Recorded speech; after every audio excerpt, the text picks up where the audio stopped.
President Trump speaks in Elkhart, Indiana, on May 10, 2018. Leah Millis, Reuters. Gradually and then suddenly. That was how one of Ernest Hemingway's characters described the process of going bankrupt. The phrase applies vividly to the accumulating failures of President Trump's foreign policy initiatives. Donald Trump entered office with more scope for initiative in foreign policy than any of his recent predecessors. In his campaign for president, Trump had disparaged almost every element of the past 70 years of U.S. global leadership: NATO, free trade, European integration, support for democracy, the Iraq War, the Iran deal, suspicion of Russia, outreach to China. Trump's election jolted almost every government into a frantic effort to understand what to expect. Other countries' uncertainty enhanced Trump's relative power, and so, perversely, did Trump's policy ignorance and obnoxious behavior. After 8 years under the accommodating Barack Obama, the United States suddenly turned a menacing face to the world. In the short run, that menace frightened other states into attempted appeasement of this unpredictable new president. Trump also enjoyed greater material scope, a growing economy, federal finances that were less of a mess than usual, and a lower pace of combat operations than at any time since 9/11. Through his first months in office, Trump threw his power about as if it were an infinite resource. He growled threats, issued commands, picked quarrels, and played favorites. And then consequences began to arrive. When a president speaks, others hear. When he acts, he sets in motion a chain of reactions. When he selects one option, he precludes others. This is why presidents are surrounded by elaborate staff systems to help them, and oblige them, to think through their words and actions. If we impose tariffs on Chinese products, how might they retaliate? What's our next move after that? If we want to pressure Iran more tightly than our predecessors, what buy-in will we need from other countries? What will they want in return? What do we want from North Korea that we can realistically get?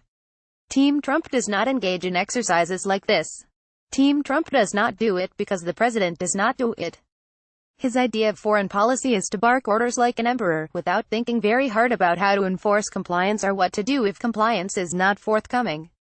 The administration canceled the Iran deal without first gaining European, Chinese, Japanese, or Indian cooperation for new sanctions. Trump started a trade war with China without any plan for response to the inevitable Chinese counter-moves. He enthusiastically pounced on a possible U.S.-North Korea summit in the false belief that such a summit represented a huge concession to the United States rather than, correctly, a huge concession by the United States.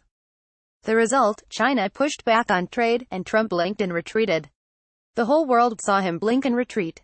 Having yielded to powerful China, Trump is now salving his ego with a plan for new tariffs on cars from Japan, Mexico, and Canada.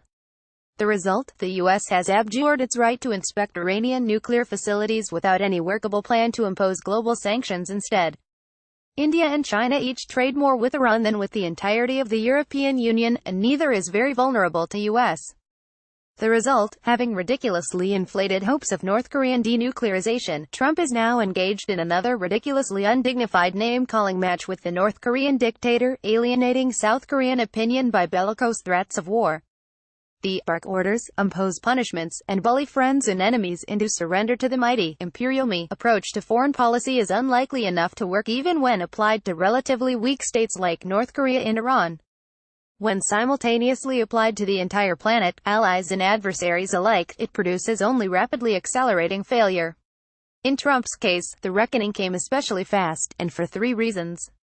First, because he talked so much and tweeted so much, he revealed much more of himself much earlier than other presidents. His ego, his neediness, his impulsiveness, and the strange irregular cycles of his working day, those were all noted and analyzed before any formal action of his presidency.